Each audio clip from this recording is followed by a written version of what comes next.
hidrologi memiliki makna yang sama dengan siklus air karena kata hidrologi artinya sama dengan air. Hanya perbedaan kosakata saja. Siklus air adalah suatu siklus yang terjadi di lingkungan perairan dan hal ini tidak akan berhenti atau bisa kita bilang terus berjalan. Siklus hidrologi diartikan sebagai proses air dari atmosfer ke bumi. Lalu air akan kembali lagi ke atmosfer dan begitu seterusnya. Pada tahap pertama dalam siklus hidrologi adalah evaporasi atau penguapan seluruh air. Evaporasi ialah tahap pertama dalam siklus hidrologi yang mana pada tahap ini air yang berada di sungai dan lainnya menguap. Sungai, danau, dan laut serta tempat lainnya yang dianggap sebagai badan air, lalu air yang menguap akan menjadi uap air. Air yang ada di seluruh badan air menguap karena panasnya sinar matahari dan penguapannya disebut evaporasi. Penguapan atau evaporasi adalah proses perubahan molekul cair menjadi molekul gas. Maka air berubah menjadi uap. Penguapan yang terjadi menimbulkan efek naiknya air yang telah berubah menjadi gas ke atas atau ke atmosfer. Selain evaporasi terjadi pula transpirasi atau biasa kita sebut penguapan air di jaringan makhluk hidup. Transpirasi juga merupakan proses penguapan, namun penguapan yang terjadi bukan pada air yang tertampung dalam badan air.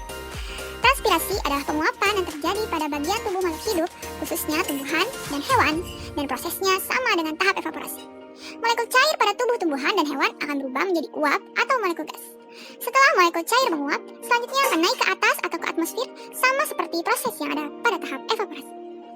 Transpirasi khususnya terjadi pada jaringan yang ada di tumbuhan dan hewan. Namun dari tahap ini, air yang dihasilkan tidak banyak. Pada proses transpirasi, molekul cair yang menguap tak sebanyak saat proses evaporasi. Setelah terjadinya evaporasi dan transpirasi, air yang telah menguap tadi berubah menjadi partikel es. Proses ini dinamakan kondensasi. Partikel es yang dihasilkan sangat kecil dan terjadi karena suhu dingin pada ketinggian yang ada di atmosfer bagian atas. Lalu, partikel es tersebut akan berubah menjadi awan, dan semakin banyak partikel es, awan semakin berwarna hitam.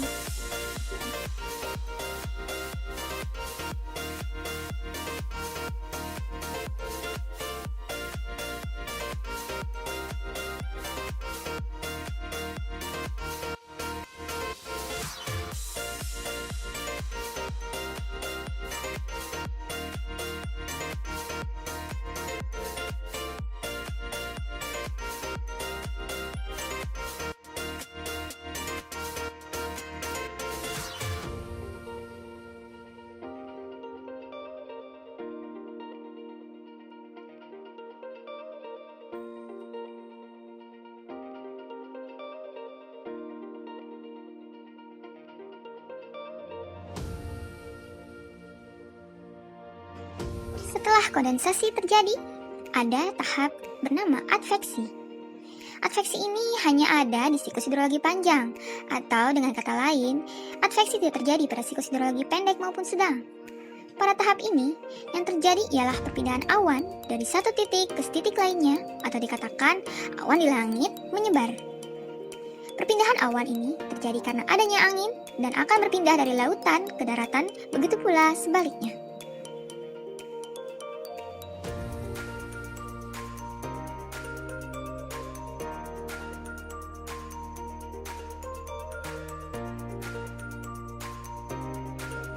Setelah adveksi terjadilah presipitasi, yakni tahap mencairnya awan karena tidak mampu lagi menahan suhu yang semakin meningkat.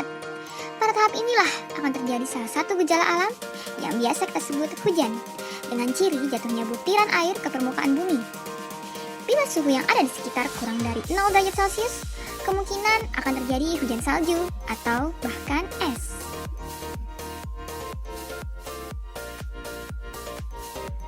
Setelah terjadinya presipitasi atau turunnya hujan, maka ada tahap yang disebut run-off.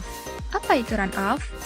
Nama lain dari run-off adalah limpasan, yang mana pada tahap ini air hujan yang telah turun akan bergerak. Pergerakan yang terjadi yaitu dari permukaan yang lebih tinggi ke permukaan bumi yang lebih rendah, melalui berbagai saluran. Saluran yang dimaksud di sini sebagai contoh adalah saluran got, sungai, dan danau atau laut, bahkan samudra.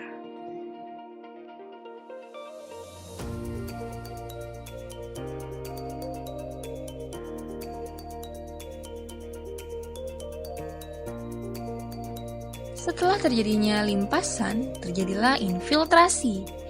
yang menjadi tahap terakhir dalam siklus hidrologi yang terjadi. Tahap ini merupakan tahap di mana air hujan menjadi air tanah. Air hujan yang turun ke bumi tak seluruhnya akan mengalir seperti pada tahap limpasan, namun akan mengalir pula ke tanah. Merembesnya air hujan ke pori tanah inilah yang disebut dengan infiltrasi, lalu seluruhnya akan kembali lagi ke laut.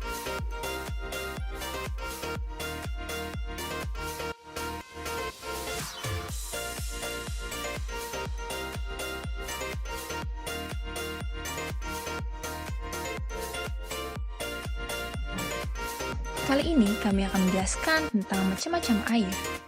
Seperti yang diketahui sebelumnya, air tersebar di mana saja. Tidak hanya terkonsentrasi di lautan, di daratan pun dijumpai air meskipun jumlahnya relatif sedikit jika dibandingkan dengan total air keseluruhan. Berdasarkan letak dan asalnya, air secara umum dikelompokkan menjadi 3, yakni air permukaan, air angkasa, dan air tanah. Air permukaan. Jenis air permukaan merupakan air hujan yang mengalir di atas permukaan bumi, dikarenakan tidak mampu terserap ke dalam tanah. Mengapa demikian? Dikarenakan lapisan tanahnya bersifat rapat air, sehingga sebagian besar air akan tergenang dan cenderung mengalir menuju daerah yang lebih rendah. Pada umumnya, air permukaan mengalami pengotoran selama mengalir di atas permukaan. Contohnya, seperti bercampur dengan lumpur, sisa daun, dan batang kayu, serta kotoran yang lainnya. Tingkat pengotoran air ini bergantung pada daerahnya. Jika dia berada di daerah urban atau perkotaan, air cenderung memiliki kualitas yang buruk karena sudah campur ya dengan bahan-bahan kimia. Sementara itu, jika air permukaan yang berada di hutan cenderung mengandung bahan-bahan anorganik alamiah seperti yang sudah tercampur dengan humus dan sisa pelapukan organik seperti daun, batang pohon, dan akar. Baik, air permukaan bisa kita bagi menjadi 3, yakni air sungai, air danau atau telaga, dan juga yang terakhir air laut. Yang pertama adalah air sungai. Air sungai bisa kita bilang memiliki tingkat kekotoran yang sangat tinggi karena paling sering digunakan oleh manusia seperti untuk irigasi, transportasi, dan juga untuk memenuhi kebutuhan lain. Karena derajat pengotoran yang begitu tinggi, sehingga dalam penggunaannya untuk air minum perlu melewati proses pengolahan yang sempurna, sehingga dapat dikonsumsi secara aman. Pada daerah hulu sungai umumnya memiliki kualitas air yang jauh lebih baik, sehingga tidak memerlukan proses rumit dalam mengolahnya. Air permukaan yang kedua, yakni air angkasa, yaitu air yang asalnya dari udara atau atmosfer yang jatuh ke permukaan bumi.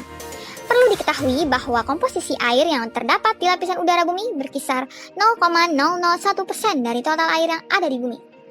Menurut bentuknya air angkasa terbagi menjadi pertama air hujan. Ya, salah satu bentuk dari air angkasa adalah air hujan. Matahari yang berperan penting dalam mendorong proses terjadinya penguapan uap air yang ada di permukaan bumi hingga ke atmosfer.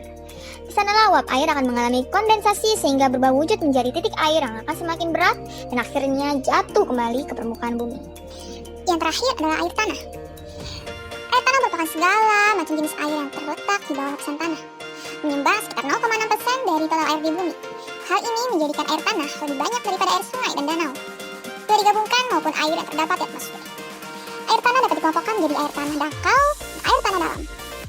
Umumnya, masyarakat lebih sering memanfaatkan air tanah dangkal untuk keperluan dengan membuat sumur hingga kedalaman tertentu. Rata-rata kedalaman air tanah dangkal berkisar 9 hingga 15 meter dari bawah permukaan tanah. Meskipun volumenya tidak sebanyak air dalam tanah, namun sudah sangat mencukupi segala kebutuhan seperti air minum, mandi, dan mencuci.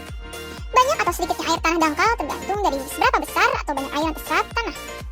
Jadi, pada kondisi kemarau, maka pasokan air tanah dangkal ini jauh menurun sehingga tidak mengeluarkan air lagi. Secara fisik, air tanah dangkal jernih dan bening. Hal ini terjadi akibat proses penyaringan di setiap lapisan tanahnya. Namun kandungan zat kimia seperti garam terlarut. Lalu air tanah ini bisa kita kelompokkan lagi menurut letaknya. Yang pertama adalah ada air tanah freatik.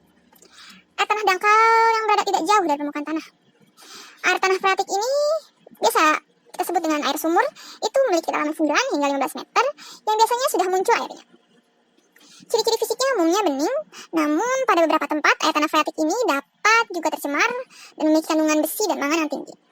Karena rentan tercemar, maka untuk itu pembuatan sumur pun harus mengikuti kaidah yang dianjurkan.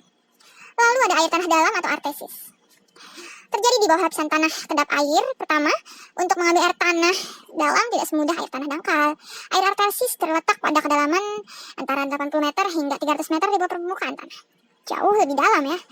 Sehingga untuk mendapatkan air tanah dalam, ini harus menggunakan pompa air kapasitas